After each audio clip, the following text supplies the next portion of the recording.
Set 3 में, ठीक है, हम क्वेश्चन नंबर 5 के ढह तक कर चुके हैं। अब खंड ये है, यानी क्वेश्चन नंबर 6 है। इसमें पहले क्वेश्चन है कि संधारित्र की धारिता की परिभाषा दीजिए। संधारित्र की धारिता क्या होती है? तो किसी संधारित्र की आवेश को ग्रहण करने की क्षमता उसकी धारिता कहलाती है। कोई संधारित्र कितना आवेश ग्रहण कर सकता है। फिर है कि दर्शाए गए चित्र में परिपथ के प्रत्येक संधारित्र पर आवेश ज्ञात कीजिए। तो इस चित्र में ये 1 2 3 4 संधारित्र है। इसमें से ये दोनों संधारित्र श्रेणी क्रम में लगे हुए हैं, इधर ये दोनों भी श्रेणी क्रम में लगे, और फिर इन दो की तुल्य धारिता, इन दोनों की तुल्य धारिता, दो संधारित्र क्या है, फिर समांतर क्रम। अब श्रेणी क्रम में जो होता है वो आवेश समान होता है, और समांतर क्रम में आवेश जो होता है वो अलग अलग होता है। तो अगर इस पर Q1 आवेश है तो इस पर भी Q1 आवेश होगा, क्योंकि ये दोनों आपस में श्रेणी क्रम में जुड़े, सॉरी Q1। और अगर इस पर Q2 आवेश है तो इस पर भी Q2 आवेश होगा। अब ये दोनों श्रेणी क्रम में है, एक 6 माइक्रोफैरड का, एक 3 माइक्रोफैरड का। तो इन दोनों की तुल्य धारिता क्या हो जाएगी? तो इन दोनों की तुल्य धारिता हो जाएगी, देखो श्रेणी क्रम में संधारित्र की धारिता कैसे जोड़ता है, 1/C बराबर 1/C1 प्लस 1/C2। यहाँ से फॉर्मूला निकालेंगे तो C बराबर C1 C2 बटे C1 प्लस C2 ये हो जाती है। तो इन दोनों की क्या हो जाएगी, 6 माइक्रोफैरड है और 3 माइक्रोफैरड है, तो 6 गुणा 3 बटे 6 प्लस 3, 6 × 18 और 6 × 3 9, यानी इन दोनों की तुल्य धारिता हो जाएगी 2 माइक्रोफैरड। ठीक है, और आवेश कितना हो जाएगा, आवेश हो जाएगा Q बराबर, फॉर्मूला होता है Q बराबर C गुणा V। तो धारिता कितनी है, 2 माइक्रोफैरड, और आवेश कितना है, सॉरी विभवांतर कितना है, विभवांतर है 20 वोल्ट, विभवांतर 20 वोल्ट का है, तो 20 वोल्ट। तो आवेश हो जाएगा इस पे फैरड गुणा वोल्ट हो जाएगा कुलाम, और 20 दूनी 40, तो 40 माइक्रो कुलाम, 40 माइक्रो कुलाम ये आवेश हो जाएगा। ये क्या था, ये Q1 आवेश है। तो इस पे भी 6 माइक्रोफैरड वाले पे भी 40 माइक्रो कुलाम, इस पे 3 माइक्रोफैरड वाले पे भी 40 माइक्रो वाला। अब इधर ये दोनों का निकाल लेंगे, दोनों भी ऐसे ही श्रेणी क्रम में जुड़े, 12 का और 4 का। तो इनकी तुल्य धारिता हो जाएगी, इसको भी C1 लिख देते हैं, नहीं इसको C' लिखते हैं, C', क्योंकि C1 तो इधर लिख रखा हमने। ऐसे इसकी C" हो जाएगी 12 गुणा 4 और बटे 12 प्लस 4, 12 चौक 48 और 12 और 4 16, यानी 3 माइक्रोफैरड। तो यहाँ आवेश कितना हो जाएगा, यहाँ आवेश Q2 हो जाएगा ये 3 माइक्रोफैरड और गुणा 20 वोल्ट, तो हो जाएगा 20 × 60 माइक्रो कुलाम। ठीक है, तो इन दोनों आवेश, इन दोनों संधारित्र पे आवेश कितना संचित होगा, 60 माइक्रो कुलाम, इन दोनों पे 40 माइक्रो कुलाम। ओके, अब अगला क्वेश्चन क्या है, अगला क्वेश्चन है कि गॉस प्रमेय का उल्लेख कीजिए। गॉस की प्रमेय क्या है? ठीक है, तो ये थ्योरी वैसे आपको ये याद होनी चाहिए, बहुत इंपॉर्टेंट है। गॉस प्रमेय कहते हैं कि अगर कहीं भी एक बंद पृष्ठ है, कोई भी बंद पृष्ठ है, ठीक है, और उसके अंदर क्यों आवेश रखा है, कहीं पर क्यों आवेश रखा है, तो इस पृष्ठ से जो गुजरने वाला कुल विद्युत फ्लक्स होगा, इस पृष्ठ से गुजरने वाला कुल विद्युत फ्लक्स φE वो इस आवेश का 1/ε0 गुणा होगा। ठीक है, यानी φE बराबर क्या हो जाएगा, Q/ε0। विद्युत फ्लक्स का मात्रक क्या होता है, विद्युत फ्लक्स का मात्रक होता है न्यूटन मीटर स्क्वायर बटा कुलाम, न्यूटन बटे कुलाम विद्युत क्षेत्र को, मीटर स्क्वायर क्षेत्रफल का। ठीक है, क्योंकि φE बराबर क्या होता है, E.S भी होता है। तो ये होता है गॉस की प्रमेय कि इस पृष्ठ से जो भी विद्युत फ्लक्स गुजरेगा वो इस आवेश का 1/ε0 गुणा होगा। अब इस प्रमेय का प्रयोग करके हमें क्या करना है, एक इसकी सहायता से अनंत लंबाई के पतले आवेशित तार के कारण किसी बिंदु पर विद्युत क्षेत्र की तीव्रता का व्यंजक हमें ज्ञात करना है। ठीक है जी, ओके। तो मान लिया ये जो है, इधर मेरे पास चल जाओ, ज्यादा ही प्रकाश हो गया।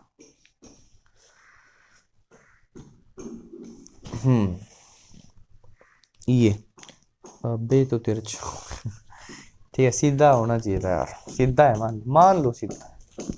तो ये एक पतला आवेशी तार है अनंत लंबाई का, ठीक है, यानी लेकिन इसका एक पर्टिकुलर आवेश घनत्व है, यानी अगर मैं इसकी कोई भी एल लंबाई लूँ, ठीक है, एल लंबाई लूँ, मैं इसकी लंबाई कितनी ली एल, और उधर उस एल लंबाई में मुझे आवेश कितना है, अगर इस पर इस एल लंबाई पे आवेश हो क्यू, तो रैखिक आवेश घनत्व, रैखिक आवेश घनत्व, इस तार का रैखिक आवेश घनत्व लैम्बडा क्या होगा, इसका रैखिक आवेश घनत्व लैम्बडा बराबर है क्यू बटा एल, कूलम्ब अपॉन मीटर, ये इसका आवेश घनत्व, ठीक है। अब आवेश घनत्व से क्या होता है, मैं जो भी लंबाई लूंगा मुझे उतने का आवेश क्यों निकालना है, तो जो भी लंबाई ली एल उसमें लैम्बडा की मल्टीप्लाई कर दो, उतने उतने क्षेत्र में आवेश कितना हो जाएगा लैम्बडा इंटू एल। ओके, मान लिया मुझे इस तार से कहीं भी आर दूरी पे कोई पॉइंट पी है, कितनी दूरी पे आर दूरी पे, और उस पॉइंट पी पे मुझे क्या निकालना है, विद्युत क्षेत्र निकालना है। तो मैं एक गॉसियन पृष्ठ बनाऊंगा, एक तार है तो तार के लिए गॉसियन पृष्ठ क्या बनाऊंगा, एक सिलेंडर या एक यानी एक बेलन बनाऊंगा, ठीक है, एक बेलन जब मैंने गॉसियन पृष्ठ बनाया अपना, बिल्कुल इसके सिमेट्रिकल बनाना है एक्चुअली। ओके, तो ठीक है, ये समझो जितना इधर है उतना ही बेलन इधर है, तार भी मुड़ गया बेलन भी सीधा नहीं बना, व्हाटएवर, डायग्राम थोड़ा यार अच्छा होना ही अपना।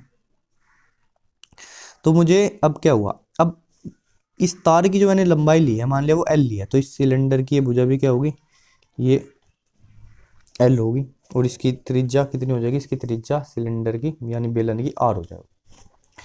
अब मुझे ज्ञात देखना है कि इस बेलन में से विद्युत फ्लक्स कितना निकलेगा, ये जो बेलन बना है ना, विद्युत फ्लक्स इसमें से कितना निकलेगा। भाई देखो, जैसे बेलन है तो इधर जो है विद्युत क्षेत्र की ये दिशा होगी, ठीक है, विद्युत क्षेत्र की ये दिशा होगी, और इसके जो क्षेत्रफल है, जो पृष्ठ है, इसका पृष्ठ का जो क्षेत्रफल होता है उसके लंबवत होता है, तो इसकी भी दिशा यही होगी, ठीक है, पृष्ठ क्षेत्रफल मतलब विद्युत क्षेत्र भी इधर ही है, और इधर इसका एक छोटा सा पृष्ठ मैं लूँ यहाँ पर ds, तो ds की दिशा भी यही होगी। देखो किसी भी जो क्षेत्र की दिशा होती है ना, वो उसके लंबवत हो, जैसे ये जैसे ऐसा समझो, ऐसा वो बेलन है, ठीक है, तो इसकी दिशा क्या होगी, यहाँ पे इसकी दिशा ऐसे लंबवत होगी, ऐसे, अगर अगर तार ऐसे इसके अंदर से जा रहा है, ठीक है, इसको जो रिफिल है इसको इसका तार समझो, ठीक है, तो उधर से विद्युत क्षेत्र भी ऐसे बार की ओर होगा, ऐसे बार की ओर होगा, ऐसे होगा, और जैसे जैसे जहाँ जहाँ पे विद्युत क्षेत्र जैसे जैसे बार की ओर होगा, वही दिशा क्या होगी, इसके क्षेत्रफल की होगी। लेकिन अगर मैं इस पृष्ठ की बात करूँ, इस पृष्ठ पे क्या होगा, विद्युत क्षेत्र तो तार तो ऐसा है, तो विद्युत क्षेत्र की दिशा तो क्या होगी, विद्युत क्षेत्र तो ऐसे जा रहा है, जैसे ये पेन है ना, जैसे पेन मैंने इसमें डाल दी विद्युत क्षेत्र की, तो इस तार के कारण दिशा ऐसे है, ये जैसे पेन है, लेकिन इसके पृष्ठ क्षेत्रफल की दिशा क्या होगी, पृष्ठ क्षेत्रफल की दिशा इसके ऐसे होगी, ऐसे, ये इसके पृष्ठ क्षेत्रफल की दिशा पेन की नोक देखो, यानी पृष्ठ क्षेत्रफल तो की, तो इसकी दिशा इधर को ऐसे लंबवत इधर को, ठीक है, और विद्युत क्षेत्र की दिशा क्या ऐसे ऐसे है, तो विद्युत क्षेत्र की दिशा यहाँ क्या हो जाएगा 90 डिग्री का कोण हो जाएगा। अगर मैं कोई पृष्ठ यहाँ पे लेता हूँ ds, तो ds की तो डायरेक्शन क्या है, ds की डायरेक्शन है यह, और विद्युत क्षेत्र की डायरेक्शन है यह, ठीक है, तो इधर कोण कितना बना है 90 डिग्री बना है, ठीक है। ऐसे अगर मैं नीचे की तली में लेता तो नीचे की तली में भी ds इधर होता, और अनंत लंबाई के तार कारण विद्युत क्षेत्र की दिशा ये होती। तो भैया यहाँ तो विद्युत क्षेत्र की दिशा में और ds की दिशा में 90 डिग्री का कोण बन रहा है, कहाँ, इस ऊपर की सतह पर, नीचे की सतह पर, लेकिन जो इसका वक्र पृष्ठ है, वक्र पृष्ठ पे कोण कितना बन रहा है 0 डिग्री, ठीक है। तो अगर एक छोटे से क्षेत्र से निकलने वाला विद्युत फ्लक्स d फाई e है, ठीक है,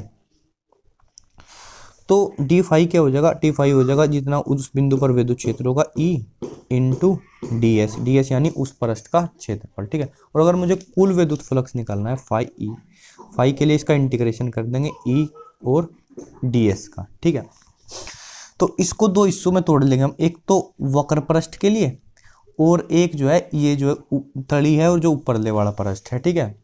तो हम इसको ऐसे लिख लेंगे E डॉट ds वक्र पृष्ठ, ठीक है, और प्लस E डॉट ds क्या बोल लो इसको, तली है, दो तलिया वगैरह, क्या मतलब संपूर्ण पृष्ठ में से वक्र पृष्ठ घटा दो, तो ये जो ऊपर दो नीचे की सतह बचेगी भाई।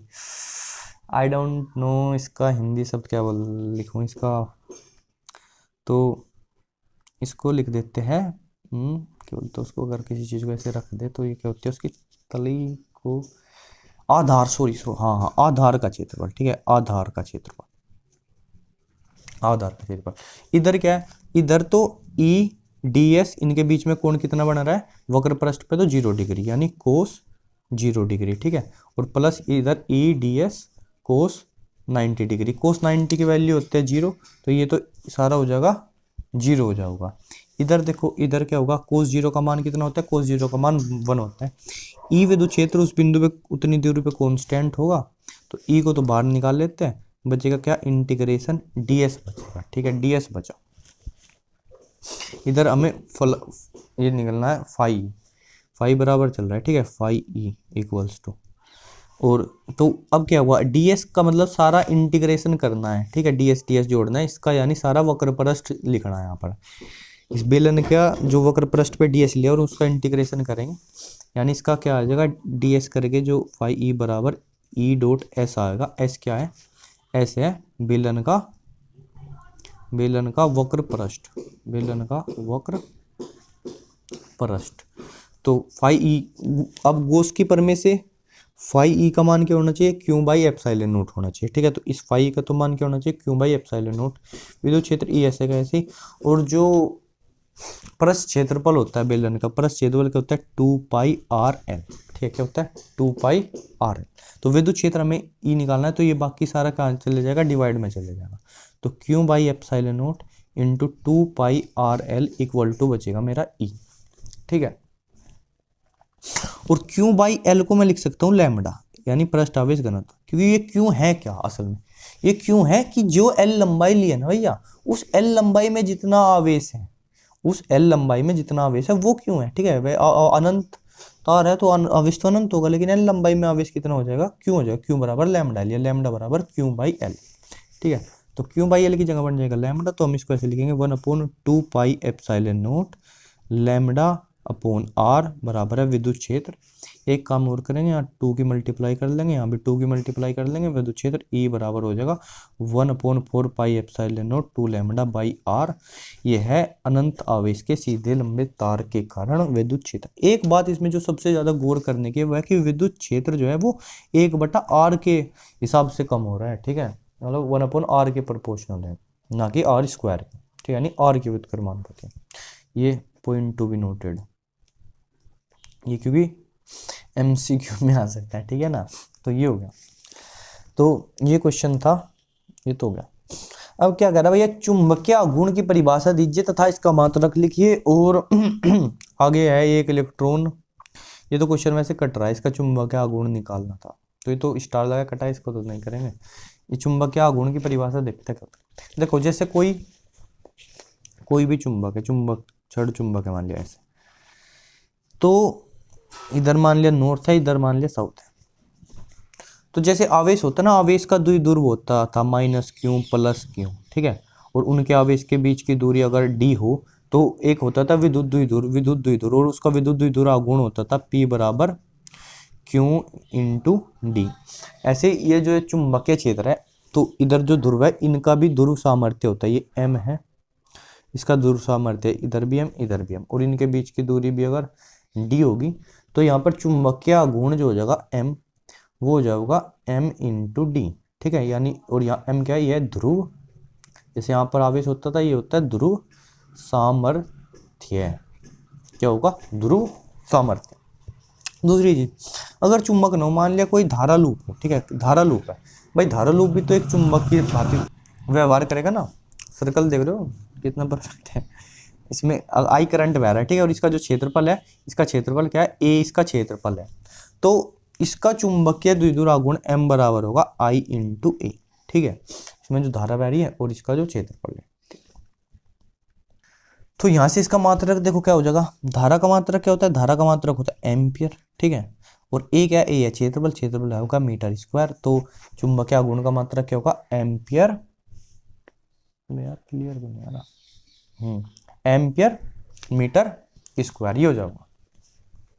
ओके, अब एक चीज हो रहा है भाई, देखो ये भी होगा, अलग अलग ऐसे डिफाइन करें, तो एक पर्टिकुलर दोनों की डेफिनेशन हम लेते हैं कि अगर देखो हमें पता, अगर किसी भी प्रकार की चुंबक को अगर हम उसको किसी भी चुंबकीय क्षेत्र में रखते हैं, एक समान चुंबकीय क्षेत्र B में रखते हैं, ठीक है, और तो उस पर जो बलागुण लगता है टो बराबर MB sin थीटा, टो बराबर MB sin थीटा। अगर बी बराबर 1 टेस्ला हो और थीटा बराबर 90 डिग्री हो तो साइन 90 का मान 1 होता है। तो टो बराबर क्या हो जाएगा, टो बराबर हो जाएगा एम। ठीक है, टो बराबर क्या हो जाएगा, एम हो जाएगा। ठीक है, अर्थात अर्थात किसी चुंबक पर एकांक, एकांक का मतलब होता है जिसका मान 1 हो, एकांक चुंबकीय क्षेत्र के लंबवत रखा होने पर लगने वाला बल आघूर्ण, ये केवल संख्यात्मक मान है भैया। ठीक है, टो बराबर एम हमने जो लिखा है, लगने वाला बल आघूर्ण उसका चुंबकीय द्विध्रुव आघूर्ण कहलाता है, इसका मात्रक एम्पियर मीटर स्क्वायर है। विमा क्या हो जाएगी इसकी, एम्पियर के लिए ए, मीटर स्क्वायर के लिए एल स्क्वायर, ये इसकी विमा हो जाएगी। ठीक है जी।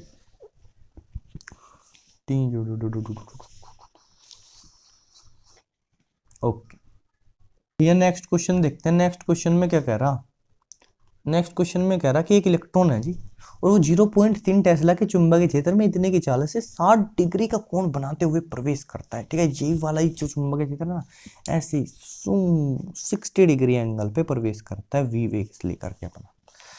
अब ये क्या कह रहा है, उसके बाद ये कह रहा है इसका सर्पिकालाकार पथ की त्रिज्या से एवं इलेक्ट्रॉन किरण का चूड़ी अंतराल यानी 2 क्रमागत सर्पिलों के बीच की दूरी ज्ञात कीजिए। देखो ध्यान से समझो अब इसको, ध्यान से देखो, ऐसे ये कहीं चुंबकीय क्षेत्र है,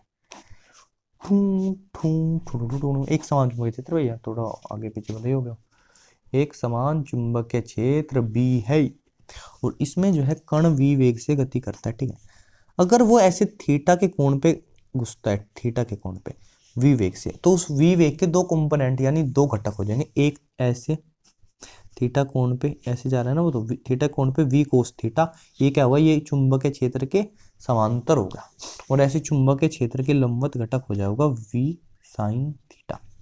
अब जो कण चुंबकीय क्षेत्र के लंबवत घुसता है तो वो तो वहीं पे गोल गोल गोल गोल घूमता है। ठीक है, और जो 0 डिग्री पे जाता है मतलब चुंबकीय क्षेत्र के समांतर होता है वो जो है ऐसे सीधा निकल जाता है। तो भैया ये जो वी साइन थीटा है, वी साइन थीटा कह रहा है भैया गोल गोल गोल घूमो, कोस थीटा कह रहा है कि सीधे चले जाओ, तो ये क्या करेगा, ये ऐसे घूमता घूमता ऐसे जाएगा। ठीक है, जब चुंबकीय क्षेत्र आगे तक है भैया, तो ये कह रहा है तो इसके और इसके जो बीच की दूरी है ये बताओ हमें।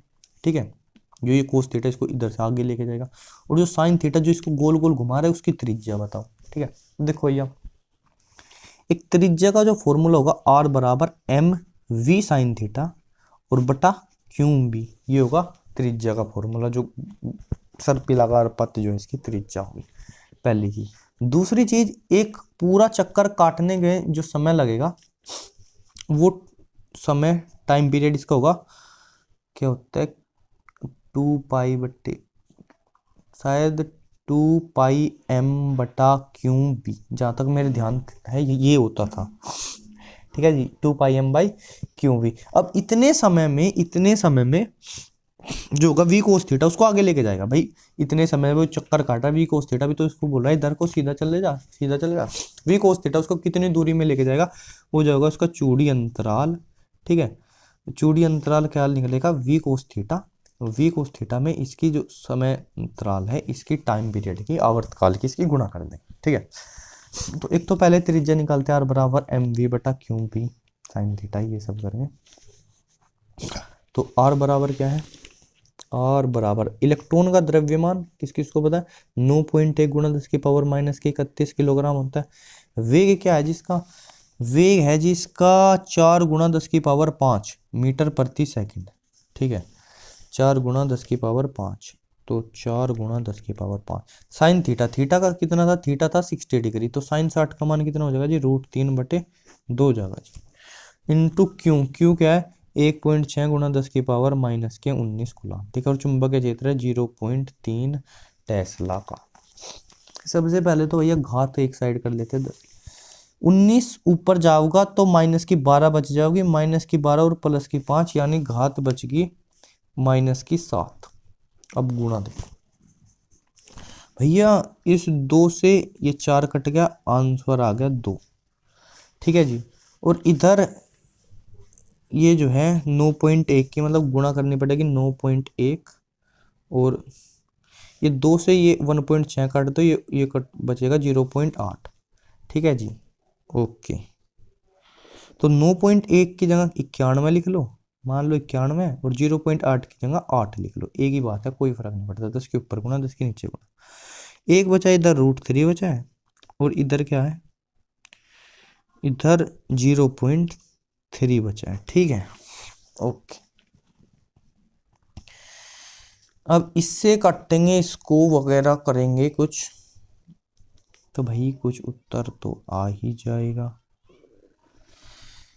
कितना आएगा, गुणा भाग करके भैया इसका आंसर आएगा ये 91 भैया। √3 का मान लिख लेते हैं, 1.732 होता है, लेकिन यहाँ 17 ले लेते हैं बेटे 8, क्योंकि 1.7 में ये जो 3, इसको 3 लिख लेंगे अब। ठीक है, अब इससे इसको काट दो तो 30, 90 होता है, 1/3.33 कुछ ऐसा होगा। और 8 से 17 को काटेंगे तो जी 8 दूनी 16, और 1/8 कितना होता है, 125 होता है, ये आ जाएगा। तो ये हो गया कितना भैया, 30 दूनी 60 और 1.5। तो भाई देखो ये मल्टीप्लाई यार तुमको खुद करनी है, इंटू 2.125 इंटू 10⁻⁻7 मीटर, ये आ जाएगी त्रिज्या। ठीक है, दूसरा एक बार चूड़ी अंतराल और निकाल लेते हैं अपन तो। ठीक है, चूड़ी अंतराल। ओके, तो वेग कितना है, v की वैल्यू, भैया v की वैल्यू क्या थी, v की वैल्यू थी 4 गुना 10⁻5 थी। तो ठीक है, इधर इधर इसको ऐसे कर लो, इधर चूड़ी अंतराल निकालते हैं। तो वेग है 4 गुना 10⁻5, और कोस 60 डिग्री का मान होता है 1/2, और टाइम पीरियड t है तो 2 पाई, पाई को तो फिलहाल पाई ही लिख लेता हूँ, m द्रव्यमान इसका, m/q_v तो यार इधर भी लगा था, mv/q_b की तो वैल्यू मैं सीधा ही लिख लेता। देखो m तो इधर भी है, और v/q_b उसमें होना क्या है, बस उसमें 2 पाई की और गुना होनी है, और √3 एक्स्ट्रा है। चलो लिख लेते हैं यार, 2 पाई इंटू m इलेक्ट्रॉन का द्रव्यमान 9.1 गुना 10⁻⁻31 बटा आवेश 1.6 गुना 10⁻⁻19, और चुंबक इधर 0.3 टेस्ला का। ठीक है, तो इस 2 से तो इस 2 को उड़ा दो, बचेगा क्या, 10 की पावर निकाल लेते हैं पहले वही, माइनस की 12 बचेगी, 5 तो 10⁻⁻7 गुणा, इधर है 4, और इधर गुणा पाई की जगह 3.14 गुणा 9.1, 3.14 गुणा 9.1, और बटे में लिखेंगे, ये लिख लेते हैं भाई 1.6 इंटू 0.3। एक काम करते हैं, इस 4 से इस 1.6 को काटेंगे, 0.4 बचेगा, इसको हटा दो इधर से, ये 91 की पॉइंट हटा दो। ठीक है, और ये कटेगा 3, ये इधर से पॉइंट कट के,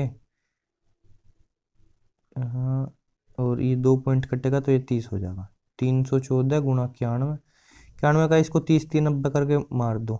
ठीक है, और 314 गुणा 3/4 ये हो गया। ये क्या हो रखा है भैया, 314 गुणा 3 बचे 4, यही है ना, गुणा 10⁻⁻7 मीटर। देखो ये वेग, यहाँ देखो वेग, यहाँ देखो वेग, और गुणा समय, वेग गुणा समय करके क्या आएगा, ये मीटर है। उंगली बहुत काली काली आ रही है यार, मैंने कतई ब्लैक कॉम्बा कर रखा है यार, हाथ तो बड़ा सही है ना। तो अब इसकी मल्टीप्लाई करते हैं, ये कितना हो जाएगा 942। यार आंसर में कहीं गड़बड़ सी तो नहीं चल रही। कहीं मल्टीप्लाई में तो गड़बड़ नहीं हो रही। 4, ये 4 ये था 3.14, y की वैल्यू 9.1 और 10 की पावर -7। कर ही लेते भाई, जैसा भी होगा। 942 हो गया बट्टा 4 गुणा 10 की पावर -7 मीटर।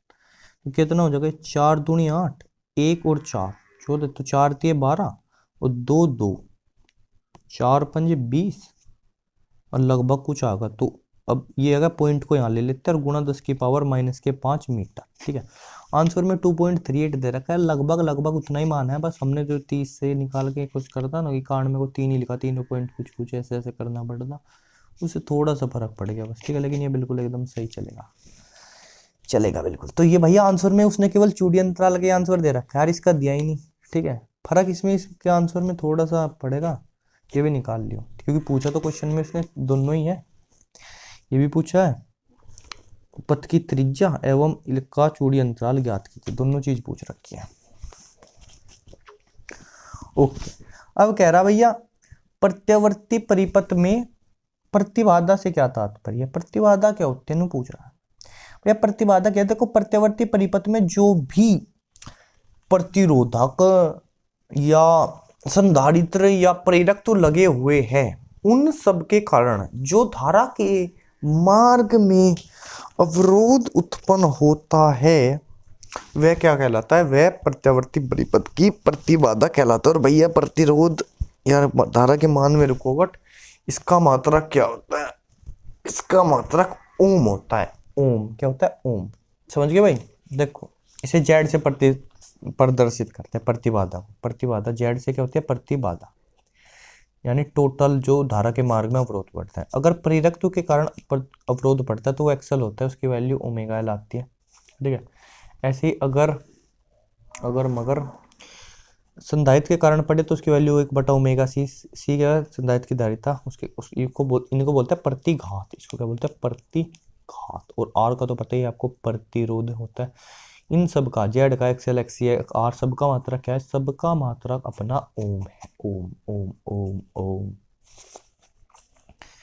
ठीक है, अब इसके आगे कह रहा है कि दिए गए परिपथ में अमीटर तथा वोल्टमीटर का पाठ्यांक ज्ञात कीजिए। ठीक है, ये जो है ये परिपथ दे रखा बाबूजी ने, ये विभवांतर के लिए सोर्स है, v बराबर 200√3 sin ओमेगा टी। ये अमीटर जुड़ रहा है, वोल्टमीटर जुड़ रहा है, इनका पाठ्यांक बताना है। अमीटर का पाठ्यांक क्या हो जाएगा? अमीटर के पाठ्यांक के लिए तो जेड निकालना पड़ेगा भैया। देखो जेड का फॉर्मूला क्या होता है? जेड बराबर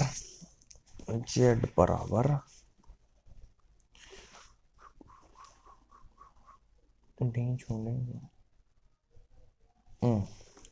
तो जेड बराबर क्या होता है? अंडर रूट में r² plus XL minus XC का स्क्वायर, ये होता है जेड बराबर, क्योंकि XL ज़्यादा है ना इसमें। तो r क्या है? r है 30 का स्क्वायर प्लस XL कितना है? 60 ओम, उसमें से 20 ओम गया, बचेगा कितना? 40 ओम। 40 का स्क्वायर, और भैया 3 4 5 होता है, 30 का स्क्वायर प्लस 40 का स्क्वायर कितना हो जाएगा? 50 का स्क्वायर। तो जेड बराबर आ जाएगा 50 ओम। जेड बराबर क्या आ जाएगा? 50 ओम। ठीक, अब देखो इसने अमीटर का पाठ्यांक का है। अमीटर नापता क्या है? जैसे ये लिखा है v बराबर 200√2 साइन ओमेगा टी, ये लिख रखा है ना 200√2 साइन ओमेगा टी। तो इसमें से VRMS क्या है? देखो ये इक्वेशन है v बराबर v0 साइन ओमेगा टी। ठीक है, और v0 क्या है? शिखर मान। तो ये क्या है? शिखर मान। लेकिन अमीटर या वोल्ट मीटर ये शिखर मान तो नहीं माप सकते, ये मापते हैं वर्ग माध्य मूल मान। तो हमको VRMS लिखना पड़ेगा। VRMS क्या आएगा? VRMS आएगा v0/√2। VRMS क्या होता है? v0/√2। v0 कितना होगा? v0 हो गया 200√2 और /√2, √2 से √2 कैंसिल हो जाएगा, √2 कैंसिल √2। तो भैया VRMS कितना आ गया? VRMS आ गया 200 वोल्ट। ठीक है, तो IRMS धारा, IRMS कितना आ जाएगा? IRMS आ जाएगा VRMS अपॉन जेड। जेड का मान कितना है? जेड का मान है 50 ओम। तो IRMS क्या होगा? VRMS 200 वोल्ट बटे 50 ओम। तो IRMS धारा का मान कितना होगा? 4 एम्पियर। भाई एक फ़ोन ने बिना बाद में वीडियो कटवा दी। तो अब क्या करना है, वोल्ट मीटर का भी निकालना पड़ेगा। वोल्ट मीटर का पाठ्यांक क्या हो जाएगा? वोल्ट मीटर का पाठ्यांक होगा भाई XL माइनस XC इंटू आई, या ऐसे बोल लो, वोल्ट मीटर जो भी पड़ेगा, वोल्ट मीटर के लिए V डैश लिख लेता हूँ कुछ, ठीक है, और इंटू IRMS, ये होगा वोल्ट मीटर का पाठ्यांक। तो XL कितना है मेरा? 60 माइनस के XB के 20, और धारा कितनी है? 4 एम्पियर। तो 40 चौका 160 वोल्ट। ये हो गया मेरा वोल्ट मीटर का पाठ्यांक, ठीक है। वोल्ट मीटर यहाँ पे लगा हुआ है, इन दोनों के समांतर क्रम में, ये दोनों श्रेणी में, ठीक है, और इन दोनों के समांतर में ऐसे जड़ा है, तो ये हो जाएगा 160 वोल्ट। अब नेक्स्ट क्वेश्चन क्या है? नेक्स्ट क्वेश्चन कला संबंध स्रोत क्या होते हैं? देखो भैया सिंपल सी बात है, कला संबंध स्रोत होता है वे स्रोत जिनसे निकलने वाली प्रकाश तरंगों के बीच कलांतर समय के साथ नियत रहता है मतलब नहीं बदलता है, ठीक है, जिनके लिए कलांतर क्या होता है? कलांतर जिनके लिए नियत हो, नियत मतलब कांस्टेंट, मतलब फिक्स, मतलब जो समय के साथ नहीं बदल रहा, ऐसे सोर्स क्या कहलाते हैं? ऐसे सोर्स कला संबंध स्रोत कहलाते हैं, कला संबंध स्रोत, ठीक है जी। अब कह रहा है यंग के द्विस्लिट प्रयोग में दो कला संबंध स्रोतों के बीच की दूरी 2 मिलीमीटर व पर्दे के दूरी जो है 1.5 मीटर है। देखो स्रोतों के बीच की दूरी को हम लिखेंगे स्मॉल डी, तो स्मॉल डी है 1.5 मिलीमीटर, ठीक है जी। और जो है पर्दे की दूरी है 1.5 मीटर, 1.5 मीटर। प्रकाश की तरंग दैर्घ्य है 6000 एंगस्ट्रॉम, और ये हमें कह रहा है कि भैया आप मुझे बताइए तरंग दैर्घ्य का एक वर्णीय प्रकाश प्रयुक्त होता है तो फ्रिंज चौड़ाई बताइए, और केंद्र से तीसरे अदीप्त फ्रिंज की दूरी भी बताइए। तो फ्रिंज चौड़ाई फ्रिंज चौड़ाई W बराबर D लैम्बडा बाई D, ये फॉर्मूला होता है फ्रिंज चौड़ाई का, D लैम्बडा अपॉन D। तो D की वैल्यू है 1.5 मीटर इंटू लैम्बडा की वैल्यू है 6000, एंगस्ट्रॉम का मतलब होता है 10 की पावर माइनस के 10 मीटर, और 1.5 मिलीमीटर है उनके बीच की चौड़ाई, यानी 1.5, और मिलीमीटर मतलब 10 की पावर माइनस के 3 मीटर। तो 1.5 से तो 1.5 ही था ना, ओ सॉरी ये तो 2 मिलीमीटर है, हमने तो क्वेश्चन गलत कर डाला था बेटा। तो भैया इधर लिखते हैं 2 से हम ये जो है 6 को काट लेंगे, बच जाएगा 3, तो 3 की 1.5 की गुणाई हो जाएगी 4.5, और ये पावर चली जाएगी 3 ऊपर 3, और ये 3 ये रही पावर, 10 की पावर 3 है ना 6000, तो 3 और 3 6 में से 10 गया, तो 10 की पावर माइनस के 4 मीटर, ये होगी मेरी फ्रिंज चौड़ाई। कितना आसान था, कितना आसान। उसके बाद मुझे निकालना है, क्या निकालना है? उसके बाद निकालना था तीसरे अदीप्त फ्रिंज की दूरी। देखो अदीप्त फ्रिंज क्या बनता है? अदीप्त फ्रिंज क्या बनता है? जब पथांतर जो होता है, पथांतर होता है भैया 2n+1 लैम्बडा बाई 2। तीसरा अदीप्त फ्रिंज की दूरी हो जाएगी, देखो D लैम्बडा बाई D तो वही रहेगा, ठीक है, y लिख देता हूँ, y third, D lambda by D तो वही रहेगा, और 2n+1/2, और इसमें लिख देंगे हम n बराबर, तीसरा दीप्त फ्रिंज है तो n बराबर 3 लिख दिया जाएगा इसमें। जय राम जी की, आय हाय। तो n बराबर 3 लिख देंगे, 3 दूनी 6 और 1 7, तो ये हो जाएगा 7/2 गुणा D लैम्बडा बाई D। ये फॉर्मूला आ रहा है, ध्यान रखिए भैया, ये दीप्त के लिए, अगर दीप्त होता तो दीप्त होता n के लिए D lambda by D into n आ जाता केवल, ठीक है ना।